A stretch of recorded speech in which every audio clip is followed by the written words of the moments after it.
Ladies and gentlemen, welcome to the Moto Mengy channel. One aspect of having a motovlogging channel is that I get a lot of questions about my bike. Now, I ride a Honda Goldwing DCT Tour, 2018 Honda Goldwing, and a lot of people ask me questions about the Goldwing. I mean, like, what I think of it, my opinions, that kind of thing. And oftentimes when I answer them, the follow-up question is almost always, or oftentimes I should say, what would make me trade in my Goldwing for a different bike? I get asked that quite a bit. Almost like people are looking for what would tempt me away from Honda Goldwing. So I think about it quite a bit, because whenever someone asks me, I give honest opinions that currently on the market, there isn't any bike on the market that I'm aware of that I find more appealing than this bike, than the Honda Goldwing DCT Tour. And I say that, I mean, yeah, sure, some bikes have certain qualities that are better, like, you know, Harleys have that Harley sound, that V-twin rumble.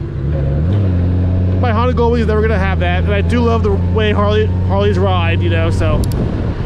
But that's one aspect. You know, most other aspects, the Goldwing wins out for me. On tech, ride comfort, fuel economy, maintenance costs, running costs, comfort for sure, features like an electric windshield. You know, the Goldwing beats any Harley on the market today, save for possibly the Pan America Sport, or the Pan America Pro, or the high-end of Pan America, wherever it is. The Pan America is the only Harley that could possibly tempt me right now. Now, I'm not saying I'm going to. I have no desire to trade in my Goldwing for a Pan America. The Pan America is not a two-up bike. I mean, you sure, a passenger can ride on a Pan America, but it's not made for passenger comfort at all. But the Pan America from Harley is a really good feature cost price point for value on the motorcycle market today. Like, one of the best ones in my opinion. Now, you gotta like the styling of it, so it's not for everyone. You know, people like someone who loves the way a road glide or a street glide looks is not gonna like the Pan America from an aesthetics point of view. But short of the way it looks, the Pan America is an awesome bike. But it's not enough to get me to trade my Goldwing in for it. And there really aren't any other bikes. That's probably the one that's the most tempting to me right now. I do like the Indian Challenger and the Indian Pursuit, which is the touring version of the Challenger. I've ridden the Indian Challengers twice now, and I really like that bike a lot. Like, I might even like the Challenger more than the Harley Road Glide right now. I would either ride them both the same day to compare them back to back, to be certain of that, but it's really close. I mean, they're at parts of the Challenger that I do like more than the Road Glide. Like, the Challenger has an electric windshield. No Harley has that feature, you know, so Challenger wins there. The Challenger does also ride better, seems to have better suspension, and the engine seems more powerful, more responsive. And if my Goldwing got totaled tomorrow, what bike would I get to replace it with? Honestly, I'd probably buy another Honda Goldwing, a brand new one, probably. I consider the Pan America for something different, because an adventure bike does appeal to me. Be able to do road spotlights off-road, that'd be kind of fun. The Indian Challenger, though, would definitely be a good bike, or the Pursuit per se, the touring version of the Challenger. But there aren't any other motorcycles on the market right now that tempt me like that. None of the BMW touring bikes I find appealing, really. They're good bikes, I guess. People love them. I just don't like the styling of them or the features of them. Well, the look of them, the aesthetics, I guess. It's not a bike I want to own. And there just aren't really any other motorcycles today on the market that I think are better than the Honda Goldwing for me, you know, from my point of view. Now, what could tempt me, like, what future bike or bike that's not made today could get me to leave the Honda Goldwing and go to a different bike? There I have a few ideas. If Harley ever makes a sport touring motorcycle off of the Pan America platform, meaning the Revolution Max platform, one of the things I love about the Pan America is that it's modern with good tech, good ride modes, nice display, all kind of this nice technology on it. The ride height change and everything, it's awesome. But it's also lightweight with a lot of power from the engine. It's a fully water-cooled engine. It weighs like 540 pounds. It's almost half the weight of a Road Glide. I mean, and yet it's faster than a Road Glide. So if Harley ever turns the Revolution Max platform into a sport touring bike, well, that I could find tempting. Like a Harley Davidson, basically it would be a Harley Davidson Goldwing, pretty much. You put on like a smaller shark nose fairing mounted to the frame on the front of the Pan America, sort of like, you know, but you know, a fairing with a built-in electronic windshield too, a modern fairing. And then you put on some hard bags on it, give it a detachable tour pack on the back, keep it with the power and fuel economy that the Pan America has, and you'd have a lightweight, probably 650 pounds, maybe 700 with all the fairings and plastic on, but it'd probably be lighter than the Goldwing, honestly. The Goldwing weighs about 800 pounds.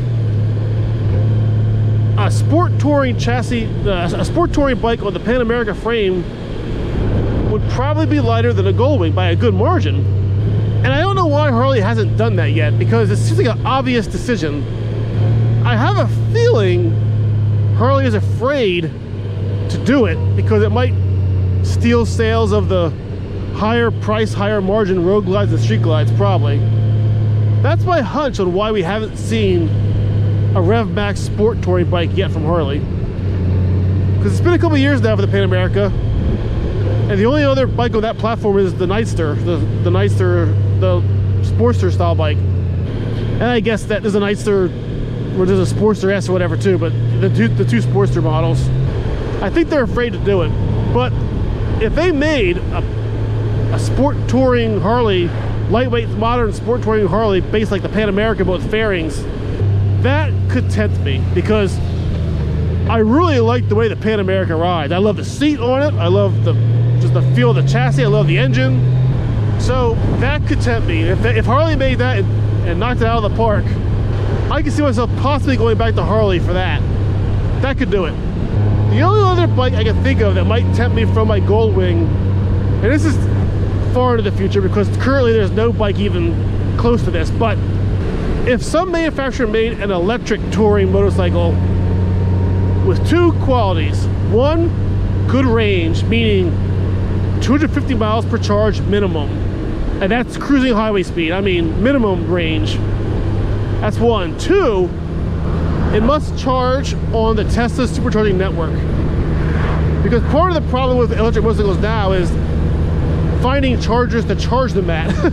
Dependable, reliable chargers. Now, I own a Tesla Model Y, so I know a good bit about electric cars, about EVs.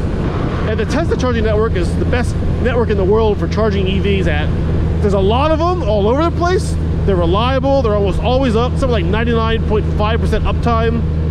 They rarely break down, and when they do, they're fixed quickly. Versus the non-Tesla charging network, which is like Electrify America, EVgo, ChargePoint. They all have problems now with keeping their chargers working. Also, a lot of their charging sites have only a few chargers. So if there's a bunch of cars there, you might have to wait in line, whereas Tesla has 8 chargers, 12 chargers, 16 chargers. I've been to some Tesla chargers with like 20-some chargers. So Teslas have good uptime, they're reliable, they're dependable, and there's lots of them. And they're all over the country. The United States I'm talking about. Well, they're all over the world, but I'm talking from a United States point of view.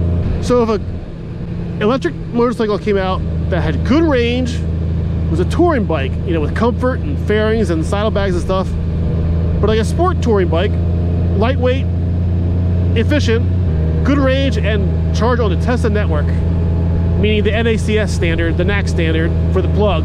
Such a motorcycle could get me to get rid of the Goldwing. And I know a lot of people are going to say, you're crazy, why would I trade in my Goldwing for an electric motorcycle? Well, if they have that kind of range, they can charge on Tesla's chargers. I can ride anywhere in the United States with it. I've driven my Model Y cross country in many directions. It's easy. My Model Y gets 330 miles of range per charge, but realistically I don't need that much range to go charger to charger anywhere in the country, much less really. So any motorcycle that got 250 miles range, you know, minimum cruising on the highway would be enough to go anywhere in the United States. And I could even easily go off-road and go through back roads and stuff, and there'd be enough chargers in 95% of the United States. I could ride pretty much anywhere. There are a few barren areas of the Tesla charging network where it'd be a little bit of a hassle. Mainly like the top border of North Dakota along the Canadian border is a little barren for chargers. Even like northern Pennsylvania, right along the Pennsylvania and New York border, it's not barren enough that it'd be a problem. I could just shoot up into New York and charge, but I might have to go out of my way to charge at some point going around, like say going across Route 6 up around the top of Pennsylvania. If I went across Route 6 to just Route 6, I'd be fine. If I went off Route 6 and did some back road exploring up around there and killed, you know, use a lot of battery power, it might need some planning for the trip in order to make it without running out of power. It would still be doable though. I mean, that's the whole thing. With 250 miles of range on an electric motorcycle and access to the Tesla charging network, you could go anywhere in the United States for the most part, and 95% of anywhere. So yeah, I gotta admit, if an electric motorcycle came out like that with those criteria, I'd be very tempted to trade the Goldwing in for that. Because I've ridden the Harley Livewire and I loved it. I love the way the Harley Livewire rides. I love, you know, in a lot of ways I'm used to it now, because this Goldwing being a DCT, it kind of rides like an electric motorcycle, where I mean there's no shifting, just gas and go. It downshifts on its own to braking power. I don't use the brakes for a lot of the time. An electric motorcycle rides very similarly, where there's no shifting. If you let off the throttle, you know, the regenerative braking slows the bike down. But yeah, I love the way electric bikes ride. I do. I have to be honest. And if a good electric touring motorcycle came out with those features I want, I'd be tempted. I'd be really tempted. Like, that could probably get me to trade the Goldwing even more than a Harley Sport touring bike based on the Revolution Max platform. Like, if they both come out at the same time, I'd probably pick the electric bike over the Harley Sport Tour dream bike. Maybe, I don't know. It would depend on other features too. I mean, ideally I'd like to have a electric sport touring bike with good range, Tesla charging, and like a big screen on it for built-in navigation, you know, built-in maps. It's really nice and handy. That'd be cool. But the reality is that's still a long ways off, because electric motorcycles are nowhere close to that right now. You've got the Harley Livewire, you've got the Zero bikes. There are other electric bikes out in the market, but they all have less than impressive range, and they're all pricey, and none of them charge on the Tesla standard yet. Now, all EVs in the United States are switching over to the Tesla standard, the NACS standard, starting next year in 2025. So it stands to reason that electric motorcycles will also be changing to the NACS standard as well in the next year or two. They're going to have to, because they won't have any non-Tesla style chargers available shortly, or very few. They're going to be decreasing, not increasing. So I may get electric bikes that charge on the Tesla standard very soon. That's probably going to happen. The part that won't happen is electric touring bikes with good range, because to date there hasn't been one. No one's made one yet, and I don't know what it will take to get one made. I'm guessing better battery technology, like solid-state batteries or something, but more importantly, someone's got to design an electric bike with good battery management, meaning the thermals, the cooling of it and stuff. And it's probably going to be a while until that happens. So realistically, I'm probably going to be riding this Goldwing for a long, long time yet. I just don't see any bike coming, or any bike on the market now anytime soon that is going to sway me away from this Honda Goldwing. And that's both good and bad. It's a weird feeling, like not wanting any other motorcycles for the first time in my life. Usually, every bike I've ever owned, even though I might have loved the bike, there was always something else on the market that intrigued me, or that impressed me, or that I wanted to try out. And usually after 5-7 years is when I would change bikes. I would trade in for something different. But this is the first time in all of my 30+ years of riding a motorcycle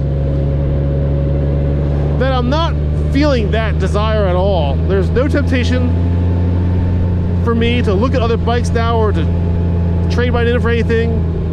I've looked at many other brands. There's nothing there that intrigues me, you know, nothing that appeals to me more than this. And that's both good and bad because it means I'm stuck on my Honda Goldwing, which is, it's okay. I mean, it's paid for, it's a great bike, I love this bike. But sometimes change is good too, you know, sometimes it's nice to try other things. But you don't want to downgrade, you know, you want to try other things that are comparable or just as good. And that's part of the problem, that there just isn't anything right now for me. So, I'll be on this bike for a long time, most likely. But let me know down below what you think on it. Do you think it's a good thing or a bad thing that I love my Goldwing so much there's nothing else that appeals to me?